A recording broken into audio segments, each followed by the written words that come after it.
comissió. Bé, per entrar en matèria d'aquest repàs de l'ahir, de l'avui i del futur, ja veuen que m'acompanyen diverses persones. Bona tarda i benvinguts. Els hi presentaré de seguida qui m'acompanyen per fer aquest repàs. La veu de l'experiència, podríem dir, és la de la Laura Rosillo. Ella és consultora sènior, voluntària a Sencat, té una trajectòria de més de 3 dècades en la gestió de persones. Els darrers anys s'ha especialitzat en transformació digital a les organitzacions i als professionals. Benvinguda, Laura.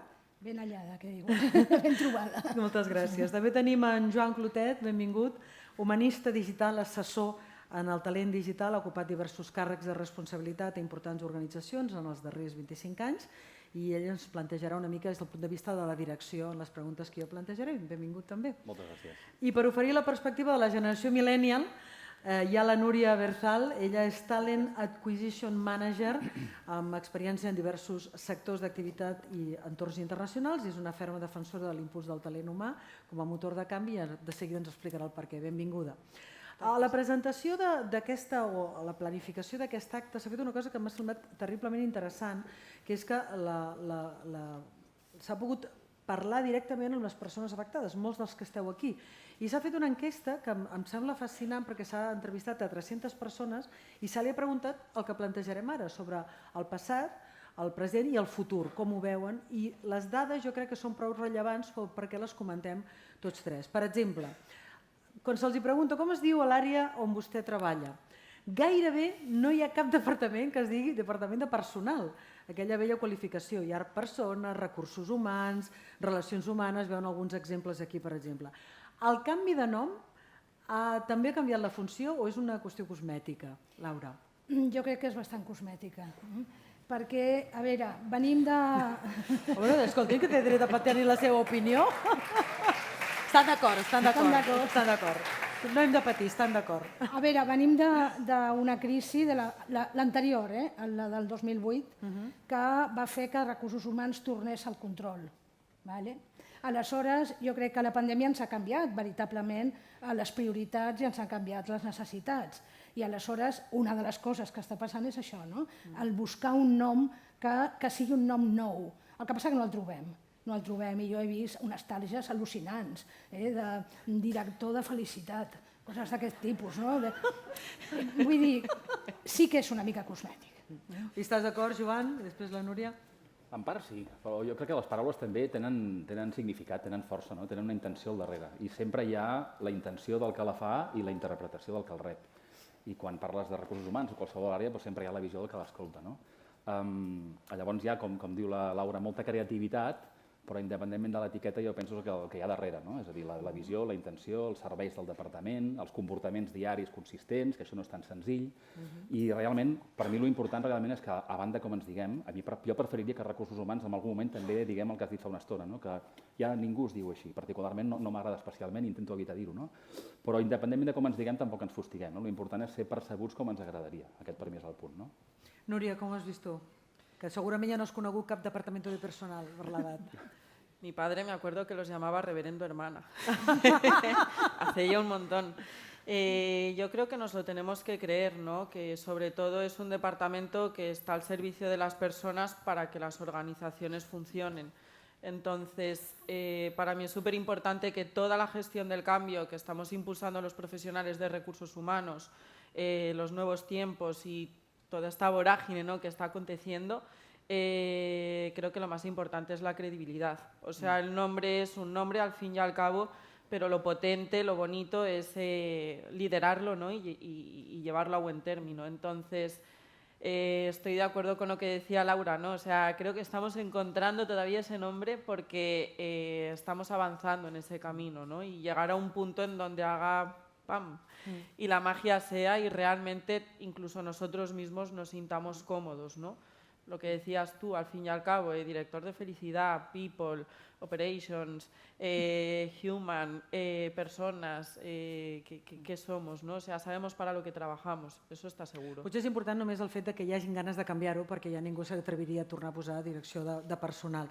Anem amb una altra dada de l'enquesta que m'ha semblat rellevant, perquè hi ha una cosa que sí que sembla que no ha canviat. gairebé la meitat del temps dels responsables de l'àrea de persones continua sent la gestió administrativa. Buscar personal, col·locar-lo, gestió dels recursos, les nòmines, la paperassa, etc. Jo no sé si és que això, que va en detriment, per cert, de la formació, de l'estratègia, de la innovació, això és molt difícil de canviar o és un patró adquirit o és que realment no hi ha una altra manera de fer-ho? No sé, si voleu començar, Joan, que parlaves des del punt de vista de la direcció, no? Home, jo ho veig... Dediquem el temps a les coses que són importants, a la feina i a la vida. D'entrada això, aquesta és la meva percepció. No? A partir d'aquí, a les empreses, qualsevol sector d'activitat, grans, petites, més o menys recursos, també hi ha inèrcies del passat, herències històriques, i els responsables, els líders, fan el que poden amb el que tenen. No? Però a mi sí que em ressona el que deies, no? És a dir, al final hi ha moltes coses que no estem fent i hi ha un cost d'oportunitat. I potser estem fent coses que potser no valen el que costen ja. I potser és un bon moment també de parar, de reflexionar i veure si allò que en el seu moment va ser concebut per aportar un valor, doncs potser no l'aporta tant. No? Perquè jo diria que qualsevol àrea que descuidem amb la gestió de persones, si la ignorem per complet pagarem un preu. I això té un cost, de curt o de mig plaç. Dient això, fem el que podem amb els recursos que tenim i és un art quasi gestionar-ho bé, però crec que també és un bon moment de parar, reflexionar i veure si el que veníem fent fins ara continua sent igual de vàlid de cara al negoci que servim i a les persones que en formen part. No? Laura. Sí, claríssim, perquè, a veure, el de fer-ho de sempre és molt fàcil, no? El que passa que està ajudant molt la digitalització. La digitalització està estalviant algunes feines que jo recordo quan jo vaig començar a Recursos Humans que era el que havies de fer, no? Contínuament, altes, baixes... Aquelles nòmines en paper de calca, no? Perquè hi hagués 23 còpies i l'última ja no s'entenia res. L'agenda d'aules, la no sé què, bueno, en fi, coses d'aquest tipus.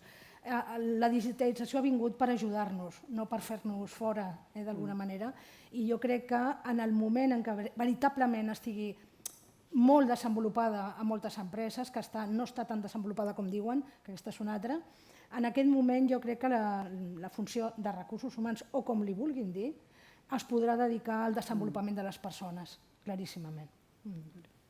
De acuerdo con lo que dice también Laura y el compañero, creo que igual que se invierte en una planta industrial, se ha de invertir también en un departamento de recursos humanos, personas, felicidad, llamémoslo X, es súper importante.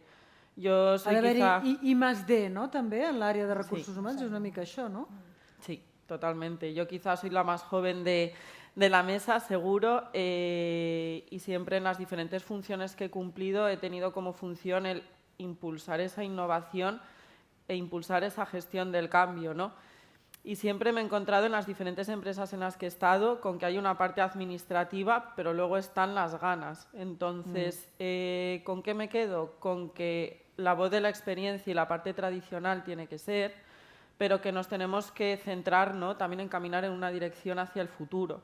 Entonces, para esto necesitamos dar credibilidad como área a la organización y que la organización también palpe lo nuestro como algo cualitativo, pero que realmente luego acaba siendo realidad, ¿no? O sea, nosotros ayudamos a muchas cosas. La inversión en nosotros, aunque no se vea, no lo pueda coger como esa botella de agua, estamos ahí al lado de los equipos y eso es súper importante, ¿no? Entonces, todo este cambio también pasa precisamente recogiendo la parte final que comentaba Laura, en que las personas tienen que estar para aportar valor como personas. Sí. O sea, tenemos que permitir que las personas sean personas para que todo el engranaje vaya funcionando, para que todo encaje. Y eso es súper importante, de manifestarlo en los comités de dirección, de manifestarlo en las empresas i de hacer que surja de ahí. Precisament, un dels canvis, aquests canvis s'han accelerat, o alguns canvis s'han accelerat molt arran de la pandèmia. I amb això anem a una altra de les preguntes rellevants d'aquesta enquesta que s'ha realitzat.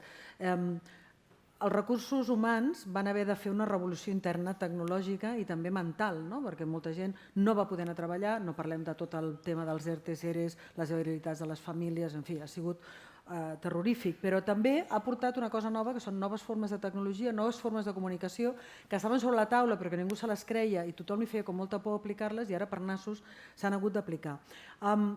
Veient els resultats de l'enquesta, un 70% creuen que precisament els canvis han sigut tecnològics, noves formes de comunicació, els TUMs, no? I les noves formes de comunicar-nos que hem fet i que hem utilitzat més el mail i que moltes coses el paper ha desaparegut, però en canvi altres aspectes s'han quedat en un segon terme, que potser eren més importants, per exemple la salut mental, l'atenció, la cura del treballador en el seu entorn familiar i més immediat, les formes de gestió, la promoció del talent.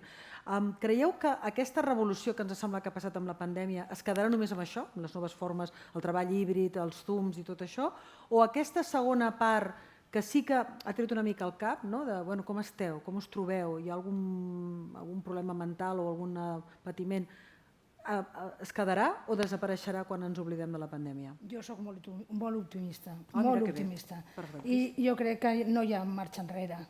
Encara que n'hi ha ganes que hi hagi marxa enrere, en alguns llocs no n'hi ha marxa enrere. Vull dir que la gent també ha canviat les seves prioritats i vull fer referència a la gran evasió que hi ha en aquest moment als Estats Units. La gent no vol tornar a treballar com treballava abans. Ja sé que aquí no passa, ja sé que aquí el que tenim és la gran decepció, que no és el mateix, i que estem una mica agafats a la cadira, però veritablement jo crec que es canvia la forma de treballar, ha canviat de dalt a baix la forma de treballar i que ja no tornarem a sobretot el tema de la presencialitat, el tema de comptar hores en comptes de comptar talent. A mi no em paguen ara per les hores que jo estic en un lloc de treball, el treball ha deixat de ser un lloc i em paguen per justament el que jo aporto. I això jo crec que ha vingut per quedar-se. Home, diuen, per exemple, la carestia de cambrers o del sector de l'hostaleria està molt relacionat amb això que deies, un sector on sí que s'ha notat potser una mica, no, Joan? Sí, jo recordo una conversa amb un amic després del primer confinament i em deia, mira, Joan, tu ets molt optimista també. Jo em declaro com la Laura optimista per decisió pròpia. I em deia, escolta, les persones i les organitzacions tenim unes inèrcies històriques que en el moment que estiguem tots vacunats, sense mascareta, tot tornarà a ser com abans. I jo li deia, doncs ja ho veurem, però cadascú també pot decidir exactament a partir d'aquí com vol seguir funcionant, en funció de com ha viscut aquesta experiència. I jo crec que també la pandèmia és un repte global que no vam escollir i que també és decisió nostra veure què prenem d'això i què fem diferent. Ho hem viscut tots de manera directa o indirecta. Evidentment passa també per incorporar noves pràctiques de treball, que vol dir teletreball, que no vol dir només tecnologia, vol dir confiança i moltes més coses. Crec que també s'han descobert i s'han trencat moltes barreres mentals, com deies tu, que costava molt prendre decisions i a la força i a la brava s'ha descobert que podem seguir treballant encara que no estiguem a la mateixa habitació. Penso potser més en treballadors del coneixement. I després mencionaves un tema que és la salut, oi, que estem aquí, no? Quan important és. És a dir, les empreses que no li donen importància a la salut doncs no són empreses saludables. I la gent no vol treballar, no volem treballar amb empreses que no siguin saludables. Perquè deixar-nos la salut per pagar una nòmina no crec que tingui cap sentit. Llavors, si no ho havíem entès abans, si després de la pandèmia no ho ha entès tothom, s'ha perdut una gran oportunitat. Ho notes tot això, Núria? Tu que vas buscant talent, el talent que trobes et posa aquests elements sobre la taula? Y tanto que sí, sin duda alguna, pero también es como sí pero no, es sí pero. Yo estoy todo el día entrevistando candidatos, de hecho desde que empecé la profesión en recursos humanos siempre me he dedicado a hacer selección por una cosa o por la otra y al fin y al cabo gente joven y gente mayor de lo que se preocupa es de si puede hacer carrera en organización. O sea, creo que estamos en un punto de inflexión en donde somos conscientes, efectivamente no hay marcha atrás, o sea, premiamos la calidad de vida igual que premiamos la calidad de carrera profesional, que no la calidad del trabajo, o sea, cómo yo me puedo comportar y cómo hay un win-win, ¿no?, entre lo que es las 8 horas que paso rodeado de compañeros y dentro de una oficina. Y creo que hay que encontrar un punto medio, o sea, al fin y al cabo hay profesiones que son presenciales y que siempre van a seguir siendo presenciales, hablamos de los oficios, entonces esto tiene que ser así siempre. Y hay posiciones y hay oficios que no se van a poder digitalizar, ¿no? Y luego, por otra parte, apostar por precisamente poder dar una carrera profesional realista. O sea, no te estoy vendiendo un puesto de trabajo ahora, hijo, mira qué empresa más guay, con naranjas en la oficina, vas a tener masajes, vas a tener de todo. O sea, ese candidato lo que te pregunta es si puede crecer, si se puede quedar contigo y si va a poder confiar en ti para poder llegar a ser alguien, sea dentro de la organización y fuera de ella con la organización. Entonces, creo que lo bonito es encontrar esa sintonía, es encontrar ese balance y que luego también las organizaciones puedan estar cómodas a la hora de ofrecer, por ejemplo, modelos híbridos con la parte de teletrabajo, ¿no? O sea, A mí me encantaría, yo soy de fuera, de hecho ya lo notaréis hablando, soy de fuera y me encantaría pues poder estar igual un mes en mi casa, ¿no? Pero también echo de menos la oficina, también me gusta ir a la oficina, es necesario el contacto con los compañeros. Entonces, mientras a mí la organización me facilite ese modelo feliz de trabajo, ese modelo en donde yo me puedo encontrar y la empresa me puede encontrar a mí, yo creo que todo iría sobre ruedas, pero sin perder el punto de vista de que lo que los candidatos nos preguntan, volviendo a tu pregunta, es si ellos pueden crecer dentro de la organización. És curiós perquè ha sortit dues vegades la paraula felicitat i això entronca molt amb la següent pregunta, que també correspon a una pregunta que se'ls fa a aquests 300 encastats, que se'ls diu, escolti'm, hi ha alguna cosa que ha canviat a la seva organització, nous elements, que no hagin ja sortit de l'enquesta, que no els hi haguem presentat? Jo que soc molt optimista, jo soc de la taula dels optimistes també, a mi m'ha semblat meravellós que els aspectes i les preguntes, les paraules que han dit que han trobat a faltar i que estan dintre de la seva empresa ara són compromís, confiança, relacions més humanes. La veuen en aquest mapa, aquest mapping, són totes les paraules que diuen que han trobat a faltar i que sí que ja estan dintre de la seva feina. Jo no sé si és que la gent vol quedar molt bé les enquestes, alguns dels que han respost segurament estan per aquí asseguts, o això ens permet ser optimistes, de dir, sí, abans no hagués pensat mai que parlaria de compromís o de confiança o les relacions més humanes i ara resulta que sí que m'ho tinc que plantejar. Potser no sé on, potser en l'escala de valors del dia a dia, però creieu que realment aquests conceptes és perquè ens hem tornat molt tous, ens hem estat parlant de pares i mares que estaven malalts o de gent que per desgràcia ha faltat i això desapareixerà quan ens oblidem, o realment aquesta nova visió, aquesta, no diré tendresa, però sí aquest factor humà tan important que dèiem, també es quedarà? Això serà tingut en compte? Jo, el que diu el Joan, tinc claríssim que les paraules tenen una força i un pes justament en les organitzacions. Si tu dius una paraula, la poses davant del que són els teus objectius, està claríssim que tens una intenció. Una altra cosa és que dins de l'empresa estigui assolit aquest objectiu o estiguin en camí d'aconseguir-ho, però sí que és clar que han canviat les prioritats, que les persones sí que és cert que estan una miqueta més al centre i que preocupa justament que la gent treballi a gust i que veritablement doni el seu compromís i el seu talent i no el seu temps, no només el seu temps. Exactament. I aquesta necessitat de la gent de créixer dins d'una organització jo crec que és una cosa nova que durant la crisi del 2008 no va desaparèixer, el tema del compromís amb l'empresa, i que està tornant i que crec que és una boníssima notícia. Un compromís de dues vies, no entenc, també?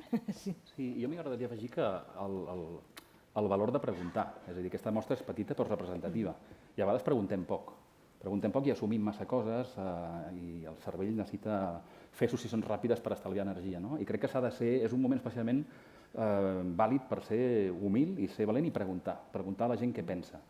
En enquestes anònimes com aquestes, a més, et poden regalar alguna cosa de veritat. Tu pots decidir després què fas amb això, però la decisió és si vols saber o no vols saber.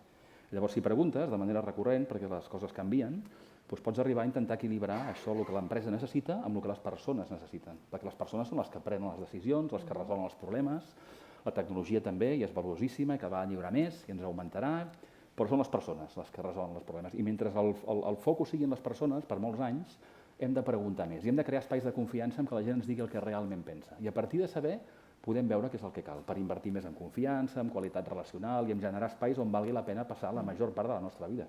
Perquè al final haurem de treballar i aquí les àrees de persones tenen un gran paper, que això sigui possible, que no passa només dins del departament, sinó passa dins de l'organització per extendre que tothom que gestiona persones generi un context on realment valgui la pena, on la gent jove tingui interès en dir, doncs sí, jo vinc aquí a... Aposto.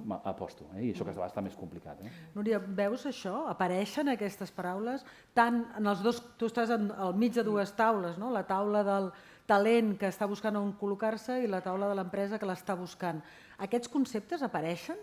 Sí, totalmente. ¿Sí? De hecho, en recruitment, en selección, está la propuesta de valor al empleado, ¿no? Que construyen las empresas para proponer como valor, como pack, o sea, no solamente es ese salario, esa retribución, esa nómina mes a mes, sino es la otra parte de que me llenen esas 8 horas, ¿no? Ese employer value proposal.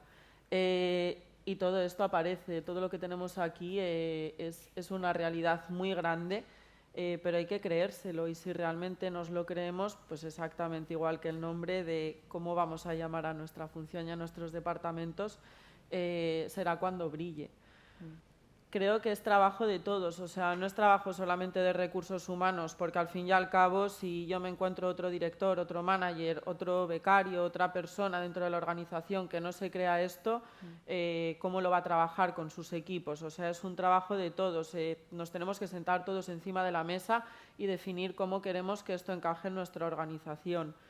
¿Soy optimista? Totalmente, soy optimista porque también tenemos claro que hemos venido a vivir, ¿no?, dentro y fuera del trabajo. Entonces, yo personalmente a un trabajo le pido que me permita vivir, o sea, que me permita disfrutar de mi profesión, que me permita decirle a la gente que tengo alrededor que estoy haciendo aquello que me gusta y que luego cuando salgo fuera de la empresa puedo seguir siendo Nuria, puedo seguir con mis hobbies y que todo es un uno, ¿no? Entonces, yo he venido aquí a estar 24 horas pasándomelo bien. Disfrutando de ello, haciéndoos partícipes de ello y transmitiéndoslo con pasión. Si todo esto funciona, creo que los equipos los vamos a conseguir en esa dirección. La Núria Berzal, el Joan Clotet i la Laura Rosillo, els agraeixo molt, ens han ajudat a fer aquesta reflexió que volíem fer després de 25 anys d'història sobre el passat, el present i el futur. Gràcies, de veritat, moltes gràcies. Moltes